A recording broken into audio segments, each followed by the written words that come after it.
You. So welcome everyone. Today we're launching our new report, Leaky Pipes, sharing what we've learned digging into the transparency system around election donations. If you want to read ahead, it's available on our website and linked up from whofundsthem.com. We'll do a Q&A at the end for any questions you might have, which you can submit through the chat as we're going, and we'll come back to them at the end. So I'm going to start off with handing over to Julia for a bit of a background. So could you sort of tell us a bit more about the Who Funds Them project and why we should care about election donations data? Absolutely, yeah. Thanks so much, everybody, for being here. In case you are new to our Who Funds Them stream of work, it is a project all about understanding where money in politics and political donations come from, and where they go when they enter the system, and how visible that money actually is at each process of the reporting stage, how easy it is to find out as somebody looking into these sorts of things. And I think with something as important as money in politics, it's easy to assume that there is a really good, watertight system because there just ought to be.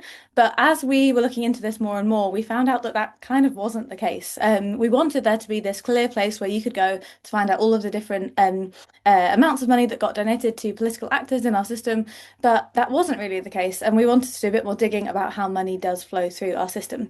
For a long time now at mySociety, we've been repackaging the register of members' financial interests on They Work For You. So we've been trying to add a bit more information around that. And then last year, we put together a much bigger project called Who Funds Them, where we recruited 50 volunteers to help us go through the register of financial interests. So rather than just repackaging the data, we went through line by line to look at every single thing that MPs had declared and add some more context and details there. And so that resulted in more data on They Work For You, and there's still a tab on your MP's page on They Work For You, but also our report Beyond Transparency. And both that report Beyond Transparency and our new report Leaky Pipes that we're talking about today are linked from Who Funds Them, as Alex said.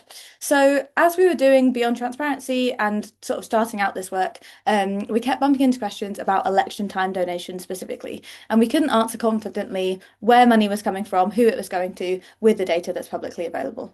And so that's kind of where this report starts. Donations really matter because they shape campaigns, they shape access and influence, but most people, and that might include journalists and researchers, don't have a clear picture of how they're recorded or disclosed. And I guess it's worth saying here that the core issue that we're talking about isn't just about bad actors. It isn't that we found people doing really terrible things or could highlight extreme cases, but it's about bad plumbing. And so we might come back to this sort of leaky pipes plumbing metaphor a few times today. The information mostly does exist, but it's spread across multiple systems with different thresholds, timelines, and formats. That makes it fragmented, inconsistent, and surprisingly hard to really understand what's going on. And fragmented data is something that we talk a lot about at mySociety. We have another report called Unlocking Fragmented Data. This idea that there's a really important data out there in different formats, but that make it impossible to combine together. So there's sort of links across all of our mySociety work here. And we realised that if we, as people who do spend a lot of time looking at this sort of thing, couldn't reliably answer basic questions that we thought we ought to be able to answer, that was a red flag. And so it suggested that there were some structural problems worth investigating, and that there weren't just edge case issues here. And so to get to the kind of nitty-gritty, the heart of the matter, and some of those structural things, I'm going to hand over to Alex. So Alex, could you tell us a bit about how the current system works or is supposed to work sort of mechanically? Who knows what, where do things come in, where do they leave the system? Sure. So, a big part of this project was just really trying to understand how are these systems working and supposed to work. Because in lots of cases, we just started off genuinely unsure, and there kept being aspects like, well, that can't be quite right, but then just go, no, that is right. It is just a bit broken. So currently, there are sort of three different ways information is recorded or published, uniquely around election donations. The first is disclosures made to returning officers and local authorities who have a paper-based disclosure system, as well as the spending data that includes donation data that candidates have to file and that you can go in person to examine. We'll talk a bit about that in a bit. The second is Parliament through the Register of Members' Interests, which declares donation data retrospectively over a threshold if the candidate was elected. And the Electoral Commission publishes aggregate totals and a donor database over a different threshold in some circumstances. And just to cover this at the start, I know legally returning officers are a bit different from local authorities. Like, for instance, they're not subject to FOI, which is relevant to some of these data problems. But in practice, that's where the data ends up. So I'm going to talk a bit about local authorities as a shorthand. So these routes all have different thresholds and rules, meaning the same donation may appear in one, all, or none of these public disclosures. There's a diagram in the report which will talk it through. If you assume we've started, so if you start with assuming you're giving directly to a candidate's campaign during the election period, if you give over £50, your name should be available in the local authority disclosures. If you give over £1,500 and your candidate was elected, it'll be visible in Parliament's Register of Interests. And you give over £2,200 to a candidate and your candidate was elected, it is then visible in the Electoral Commission's public donor database. I'll explain a bit about those different thresholds in a bit. But on the other hand, if your candidate wasn't elected, your name is only appearing in the local authority returns. Neither the Electoral Commission or Parliament publish a donation directly to failed candidates, even if they were above the threshold they'd use in other cases. This gets more complicated if your donation goes, as is relatively common, goes instead to the local or national party, which is then passed on to the campaign. Parliament's disclosures have a pass-through rule, so if you make a donation to the local party, which is then passed on to a candidate, it should be declared as if it was a donation to the person, so your name will appear in that sense. So for the local authority disclosure, however, it will only show up as a donation from the local party, which does not name the original donors. So sometimes this is effectively the only donation declared, is if you look at the returns, you'll just see one big donation from the local party. However, this can be good for donor transparency, as unlike candidates, local and national parties directly declare donations made above a threshold to the Electoral Commission, meaning donations made above 2K and 12K respectively, depending if it's the local or national party you donated to, end up in the Electoral Commission's donor database. The Electoral Commission's database is topped up by the Register of Members' Interest for candidates, but with an extra threshold applied. So if you donate £2,000 to a successful candidate, you're listed on Parliament's wait list, but not the Electoral Commission's list. And the reason for these different thresholds is until 2023, these were in sync, but the last government increased the spending and disclosure limits for legislation for electoral donations. So that means the amount the Electoral Commission published went up from 1,500 to 2,200, but Parliament's rules are unchanged. The end result of that practically is there is public data about donors that is present in Parliament's data, but not in the Electoral Commission's database of donors. For failed candidates, the Electoral Commission does in principle hold that information because the returning officers deposit copies with the Electoral Commission, but it doesn't digitize this. It's all in stacks of papers and PDFs, and so they only create the spending and donation totals from these reports. So I appreciate that's fiddly, and part of what I'm doing is going into detail for effect, but this is complicated. We've got several different systems that do not deliver I think collectively what we want them to do, which is that all donations above a threshold, regardless of mechanically who it went to, end up in a public database, and that transparency is obvious. So that's bad for transparency, but it's also administratively duplicative for parties and candidates without clear benefit because these systems do not usefully overlap in some respects. So I'm going to pass back to Julia to talk about what she learned about visiting the local authority to see what's deposited there and those problems and the overlaps between the systems.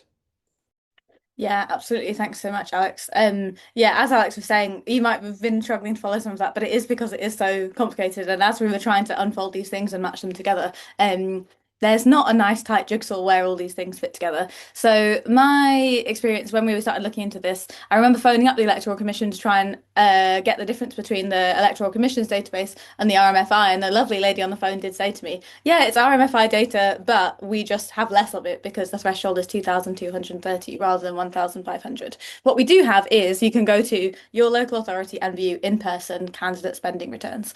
And so that's what I did. It was a few months after the 2024 general election, and I went to Leeds City Hall, and I had to make an appointment in advance. Everyone was very, very kind to me, but very suspicious, I think, of why I was there and just a bit confused to see someone. I'd be interested if anyone else has gone to see a candidate spending return. Please do say if so in the chat and what your experience was.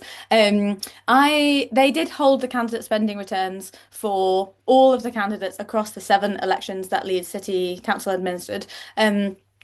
And I only asked to see the candidate spending returns of the 7 successful candidates. And for each one, I was handed a very large stack of paper. And it is worth saying, just on a boring technical note here, I was only interested in the donation. There's only one page where they declare their donations, but you have to see the whole thing or none of it. And it is only available as paper.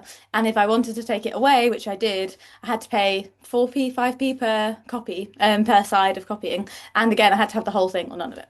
And as Alex was saying in that last section, I went into this expecting to see donors. That's what I was interested in. And the threshold is much lower for the 5 week period, the short campaign, where the candidate spending returns apply. It's over £50. And so I was expecting to see lots of donations because I'd seen from the previous election, some of the candidates that I was looking at had about the £8,000 mark of donations. But instead, what I saw was mostly just donations from party branches.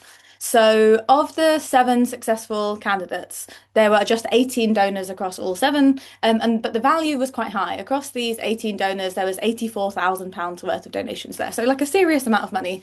But £79,000 of that were just donations made by the branches of the political parties. And so Leeds Central and Headingley Labour Party donated the vast majority, for example, in one case. And £2,000 was donated by the candidates themselves for their own election campaign, which was interesting. And that just left 3.9% coming from other sources, so from actual donors who are listed.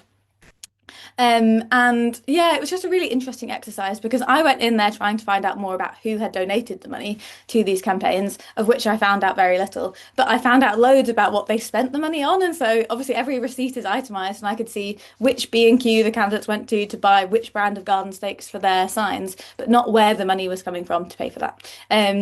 And so yeah, when we started comparing this with the other data sets, it became even clearer. We found some mismatches in some cases between what we expected to see in the RMFI, but the slight technicalities of how the dates work mean that it's not always clear to match up either. Sometimes the RMFI you have to declare, you don't have to declare exactly when it was received if it came through the party. So yeah, the important point to stress again is that it's not necessarily mass wrongdoing, it's just a broken system. We tried really hard to match these things up, and it's our professional jobs. We had work time to do this, but it was really, really hard to do. People are being asked to report the same information multiple times also, and through different processes. And so for the candidates themselves, I don't think that this is a smooth or enjoyable experience. So yeah, different thresholds, different timelines, and the old-fashioned paper formats didn't seem to be working for anyone. So I think the vast majority of the information that we want does exist somewhere, but in formats that can't be reliably reconciled or scrutinized. And that's what we mean when we say fragmented data. I've seen some questions popping up in the chat, Alex. I don't know if you want to go. I think we'll go to those later. But I think it's worth turning to now. We've, I think, gone over how the system is a bit broken. We found it really hard to navigate. But what do we think a better system would actually look like? Our report has some recommendations, and maybe you could talk us through those. Sure. So we're obviously coming at this from a public transparency angle, but there's a long-running complaint about this being an administratively complicated system for returning officers, for parties, and for candidates. The Association of Electoral Administrators wants to move away from the paper-based approach, and this has been backed by a recommendation by Parliament's Public Administration Committee. In principle, or what would say this in fact, there is the idea that the Electoral Commission needs better digital infrastructure is kind of implicit in some of the recommend in the elections white paper and maybe reflecting the elections bill. So there is sort of questions about like, is this an opportunity to improve some of the plumbing? So with our recommendations, we want to sort of think about how practically public transparency can be improved at the same time as simplifying administrative work. So our recommendations are an improved report once system, harmonized and lower thresholds for public disclosure donations, an improved public database, but at the same time processes for allowing research access to the sort of mixed public-private data. So on that first point, on a report once system, what we ideally want is a digital system where donations can be filtered for different requirements. The goal isn't to catch candidates out. We found, in our comparison of the RFMI and the disclosures made through the Electoral Commission, we found some candidates where we think there should have been declarations made in the Electoral Commission, but we could spot those because they made a declaration correctly in the other format. So there is a huge sort of blank space where we think declarations may be made badly in both. So the goal here isn't to catch people out, but to have a clear reporting flow that helps people do their best to get the best information in more places. And similarly, this would also simplify parliamentary transparency as they could ingest this for elected candidates, creating faster, more accurate disclosures after the election. The second is the thresholds. So there's like five different thresholds, depending on different sizes of party, with different candidates, different systems of disclosure. In general, it'd be good if these were all the same, but also in general, it'd be good if these were lower. So in our main report, we recommended that the disclosures made for the RFMI should be dropped from 1,000 to 1,000 for 1,500. In principle, we would recommend that for all these things, given information has to be recorded for other purposes anyway. That feels like a reasonable level to sort of if you're drawing a distinction between small ordinary donations and donations that are worth tracking at a bigger scale, that starts to feel like the first reasonable size number. But in general, harmonizing these would help simplify understanding what the system is talking about. Um, and that also applies not just for parties, but for unincorporated associations, which we talk a bit less about in this, but the same basic logic applies and is talked about a bit more in the elections white paper. I think a really interesting question is that sort of threshold about the public-private data aspect. So currently, because at the same time as like we want to track, there's an inherent trade-off between transparency of the political system and donor privacy. The largest donations have the clearest justification for transparency, as this can reveal the overrepresentation of wealth in the political system. At the other end are small donations, and in general, we want donating to political causes to be an essentially normal thing to do. That does not necessarily lead to greater publicity or administration for small figures. So building on improved flow of data, on this improved flow of data, we'd want both a public database above the threshold, but also a comprehensive private database above that sort of £50 threshold that already kind of exists but isn't accessible. But where the expectation of this is not necessarily that it's public, but that it is available for research and evaluation purposes. So sort of draw the sort of distance between like this being, there being more of an expectation of privacy that at the moment is enforced by things being hard to access, but sort of make it accessible for the right purposes. At the moment, in principle, all this information does end up with the Electoral Commission, but in bundles of paper and PDFs, so no one can put together that database. But improved data would sort of create that within the Electoral Commission, and there should be one of the potential things to examine is research partnerships that make it possible to understand more about what those small donations look like in terms of like what is the overall volume going through the system, what is the difference between the small and large donations happening at that level, to sort of help understand the health and the source of this data across the whole thing without it needing to be public. So that is our headline stuff. There is more details in the report, including some lovely complicated diagrams, but happy to answer any questions at this point. I don't know, Julie, you want to pick any up from the comments that already exist Um, and if people's. Yeah, absolutely. I can go through that. I was just thinking, the other thing to note about the paper-based system and these £50 candidate spending returns that you can go and see that then do eventually get sent to the Electoral Commission is that many of them don't make, like a non-zero number, don't ever make their way to the Electoral Commission. And in their databases, it just says never received, like or somewhere lost in the post kind of thing, which isn't a good system for these things. And so once again, like digital, and as we say, report once and making that lower threshold available, I think would be such an improvement. So No, yeah, and I think just to add a bit more on that, like I think there is a sort of these, as you sort of said, the electoral commission system makes a lot more sense as a sort of way of sort of tracking embezzlement. That's sort of like a lot of what this is have you misused these funds in some way? It's much less designed for the where did this money come from? And at that sort of a lot of it is not it's sort of like available to be accessed in principle, but there almost never is. And so trying to sort of make the work worthwhile feeds into more worthwhile products at the end. yeah, absolutely. And I think I'm right in saying that it's actually only 2 years that you can go and view a candidate spending return in person after an election, and so they're not always available either. Thank you so much, everybody, for your comments. Let's have a little look here. How to handle donations to parties that are spread around several candidates. Yeah, this is a really interesting one. We have to assume that then candidates do declare in the RMFI and through their own reporting in the Electoral Commission. Is that right, Alex? Did you want to say anything more about that? Yes, so I guess in the first place, if someone and you see this with some of the bigger donors, they will donate a substantial amount to a party. They will appear in the party disclosure, and then if the parcel amount is about, they then appear in the RMFI. But I think there's an interesting question around that, which is part of why a more private set of data on small donations would be interesting. Is like if someone is donating below the threshold to multiple places, it's plausible that by spreading donations around, you could donate a reasonable amount of money without that being visible. We have no real sense that this is the case, but that's the kind of thing that having a research aspect to a wider database would reveal if that is a particular thing to worry about, or if it's fundamentally people give the money and declare it and it's fine. Yeah, absolutely. And it goes without saying that, yeah, some of our original recommendations in Beyond Transparency are about the flaws in the RMFI. So if you're interested in that sort of thing, please go and have a look. We just have a very basic recommendations that MPs should be prompted, even if it's a nil return, to submit their RMFI regularly, because we find months and months go by and then all of a sudden like a glut comes through when they remember they have to do it. And so things like that mean that the system does fall down. So yeah, thank you so much. Have we spoken to Charles Patty at the University of Sheffield? I haven't. But I have solidarity with anyone who's been trudging around local authorities to do this, and so I would really like to talk to them. I don't know if you have, Alex, spoken to Charles. I have this is one of the things we want to really flush out is who's Yeah, already doing the work in this area. So we'll pick up on that, yeah, just thanks in so terms of much. because it feels like another sort of a way to accumulate frustrations with the current system. I think for our fragmented data work, local authorities are such a good example in so many cases because there's so many of them. So practically, we've calculated this at the bottom of the report. It's like what would we need to do to replicate what Julia did across the country? And it does not have a cost. Like it's possible, but like it is at such a cost that it's like, is this worth it for the information we expect to get in return? So it's just trying to like, is it worth trying to reduce the cost of that through other means?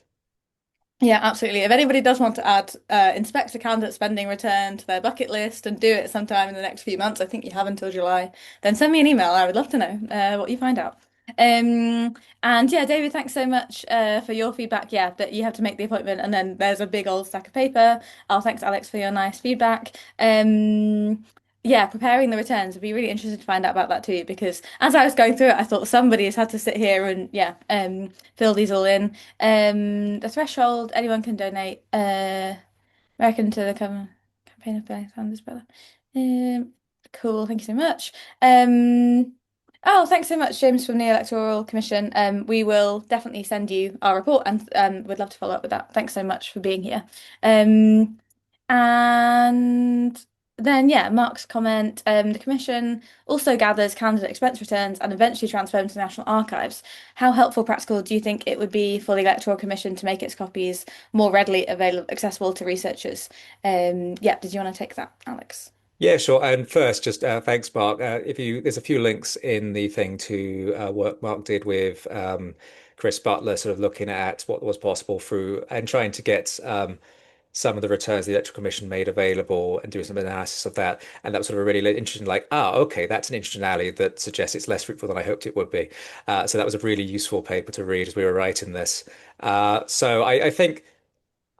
I guess a lot of this paper is sort of focused on what would a good system look like in terms of like because it is sort of the complicated bit in terms, and there's a bit at the end to talk about like what would it look like to try and use freedom of information to get information out of the Electoral Commission, given it's all gathered at one place at that point. And I think the biggest obstacle there is the reasonable cost limit in terms of, well, in principle, when Julia went to see it, she would have seen a copy of that was had redacted addresses. It's unclear, and possibly someone does know this on this call, if the copy the Electoral Commission has already has the redaction in place, or if that is then an additional cost that has to be applied at that point. So like my general thinking on this is in its current form, which is like so paper-based, it's not hard to massively redact on bulk, that switching the system entirely would enable a much better, more fine-grained route of access to gather those expense returns and transfer them.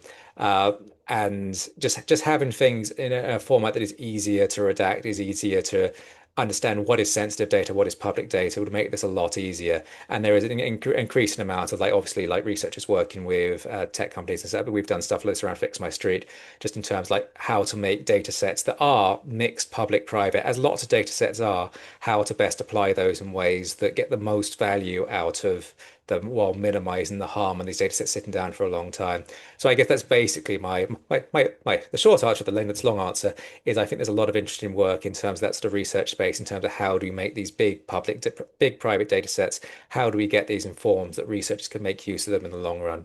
So yeah, happy to like, pick up stuff on that. But like I think yes, because I think it is important that public transparency serves purposes, but also having data available that is possibly there is less benefit in public transparency, but is useful if it can inform public debate is sort of a different route to apply to the data. Yeah, absolutely. Thank you so much. I will just post again in the chat the links to our Who Funds Them page, which is where you can find both our Beyond Transparency report and this report, Leaky Pipes. Please do go and have a read of it and give us your feedback. We would love to hear about it. I need to make a little video explainer to go on this page as well because I did that for the last one. Maybe I'll clip some of this event. So yeah, I think we might be giving everyone some time back in their lunch hours because we didn't want to go too far in the detail of this thing and instead focus on, yeah, well, how we think the system could be improved and a kind of common, maybe a common sense approach, although it's so easy to call something a common sense approach. Yeah, we'd love to hear your thoughts, feedback to research at mySociety. And yeah, really appreciate you all coming on the call. There is still time for questions if you have any, Mm. but perhaps have a read of the report over your sandwich at lunchtime. Um, Alex, did you have any? And just one thing is that what we're going to be thinking about over the next few months is as the election bill appears in an actual form, like what is the relevance of sort of thinking about sort of infrastructure to the kind of principles and stuff being considered in there? What is the prospect for work that could be done either with public bodies or the Electoral Commission, or to like demonstrate proofs of concept around prototyping, like what kind of these systems will work, what were the challenges being implemented them? Because at the same time, it's like this would be a better system. Better systems are not no work, but the payoffs of them can be enormously good. And so it's trying to like work out like where are there some incremental improvements. I think thresholds are a good example of potential for incremental improvements, but also like where is the work really valuable to sort of get this, fix the plumbing over the long term. So we have really good data, and the regulators have good data, the public have good data, and the candidates have a easier life. How do we get all those right, and what is the work required to get there? So that's what we'll be thinking about as the election bill appears in the next month. Yeah, absolutely. Nice reminder that there is kind of an opportunity to have some influence here, hopefully. One thing I realized that I haven't posted is, and but I have mentioned, is our fragmented data report. And so that kind of is a complementary one to this and our broader thinking about fragmented public data. So I've put that link in the chat too. Thanks so much for your offer, Tom. That's really kind. Um, Fantastic. Okay, well, we'll hang around in case anyone does have any questions. But thank you so much for being here. And yes, there will be a recording of this online, and there is also a recording of our original Beyond Transparency report launch as well, that you could go and find. We'll send you all of that by email. Thank you so much for coming. And yeah, have a lovely rest of your week. Nice quick lunchtime session for us today. And oh, it is worth saying we are launching another report in a few weeks for our Tick Tech stream of work, which is all about a more broader look at democratic accountability and transparency in across Europe and our global work, convening work, and that is in a few weeks' time. And we will send you a link to that in our email as well. Thank you so much for coming. Really lovely to see you all, and yeah, have a lovely rest of your day. Thanks, everyone. Bye.